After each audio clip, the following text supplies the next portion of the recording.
ভাবুন তো, এমন এক প্রাণী আছে যার সামনে ডাইনোসরের মতো দানব ছোট মনে হয়, আর তার জিহ্বার উপর একটি প্রাপ্তবয়স্ক হাতি অনায়াসেই দাঁড়িয়ে থাকতে পারে।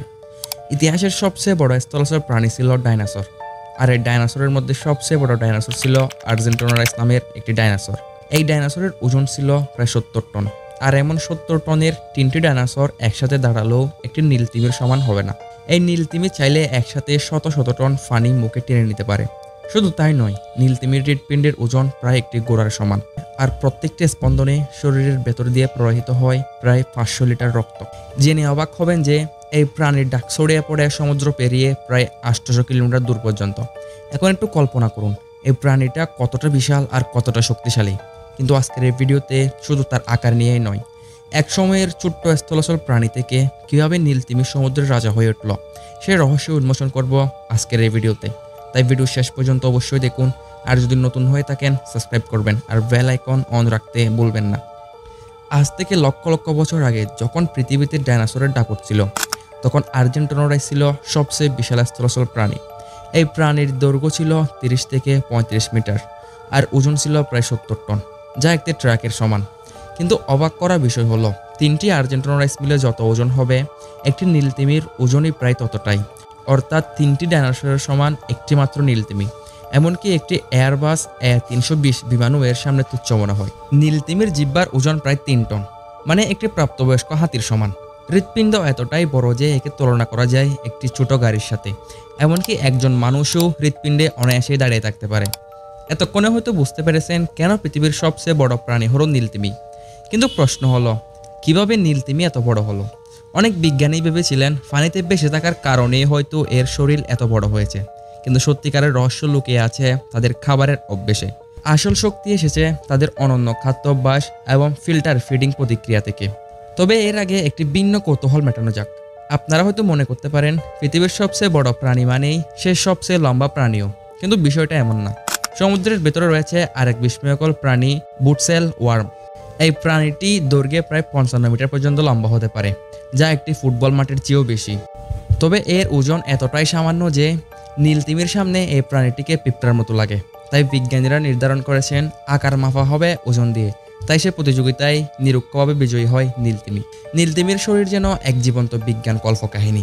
একটি নীলতিমির গড় ওজন 150 টন, আর কখনো কখনো এটি 200 টন পর্যন্ত ছড়িয়ে যায়। দৈর্ঘ্য প্রায় 30 মিটার পর্যন্ত, জিহ্বার ওজন প্রায় 3 টন, আর হৃৎপিণ্ড একটি গাড়ির সমান। অবিশ্বাস্য ব্যাপার হলো তার হৃৎপিণ্ড প্রতি মিনিটে মাত্র 5 থেকে 6 বারে স্পন্দিত হয়, কিন্তু প্রতিবারে প্রায় 500 লিটার রক্ত সারা শরীরে প্রবাহিত হয়। এমনকি এর ধমনী এতটাই প্রশান্ত যে একজন মানুষ হামাগুড়ি দিয়ে এর ভেতরে ঢুকে যেতে পারে। তবে নীলতিমির গল্প শুধু শরীরের বিলাসিতা নিয়েই নয়, তার ভয়ঙ্কর ডাক নিয়েও। একটি নীলতিমির ডাক প্রায় 150 থেকে 180 ডেসিবেল পর্যন্ত পৌঁছায়, যা এতটাই শক্তিশালী যে প্রায় 800 কিলোমিটার দূর পর্যন্ত ছড়িয়ে পড়ে। ভাবুন তো, আপনি ঢাকায় বসে কক্সবাজারের কোনো শব্দ শুনতে পারতেছেন, তাহলে কেমন হবে? তিমি এই ডাক ব্যবহার করে সাধারণত যোগাযোগ, দিক নির্দেশ এবং সঙ্গী খোঁজার জন্য। কিন্তু মনে রাখতে হবে তিমি কোনো মাছ নয়, এটি একটি সামুদ্রিক স্তন্যপায়ী প্রাণী। অর্থাৎ তিমির ডিম পারে না, বরং সরাসরি বাচ্চা জন্ম দেয়। জন্মের মুহূর্তেই একটি নীলতিমির বাচ্চা 7 থেকে 8 মিটার লম্বা হয়, আর ওজন হয়ে থাকে প্রায় 1.5 থেকে 3 টন। প্রতিদিন সে প্রায় 90 কেজি পর্যন্ত ওজন বাড়ায়, আর 400 লিটার ঘন দুধ পান করে।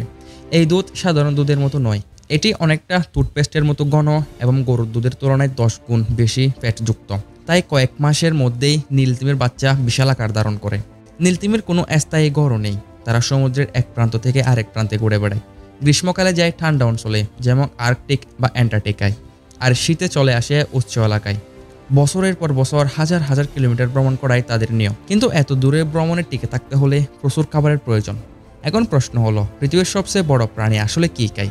অবাক করার বিষয় হলো নীলতিমি আসলে এক ধরনের ছোট প্রজাতির মাছ খায়, যা এক ধরনের ছোট চিংড়ির মতো। খাবার খাওয়ার সময় তারা মুখ খুলে একসাথে 200 টন পানি এবং খাবার টেনে নেয়। তারপর ব্যালেন্স প্লেট দিয়ে পানি ছেঁকে ফেলে শুধু গ্রিল রেখে দেয়। তাহলে প্রশ্ন আসে, এত ছোট প্রাণীকেও কীভাবে তারা এত বড় হলো? এর রহস্য হলো ফিল্টার ফিডিং। প্রচুর খাবার খেয়ে তুলনামূলকভাবে কম শক্তি খরচ করা।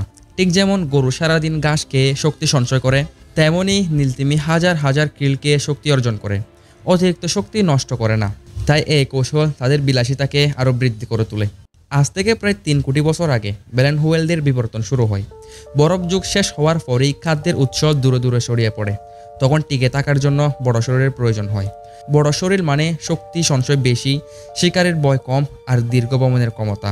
তাই ধীরে ধীরে বিবর্তনের মাধ্যমে নীলতিমি আজকের এই আকার পেয়েছে।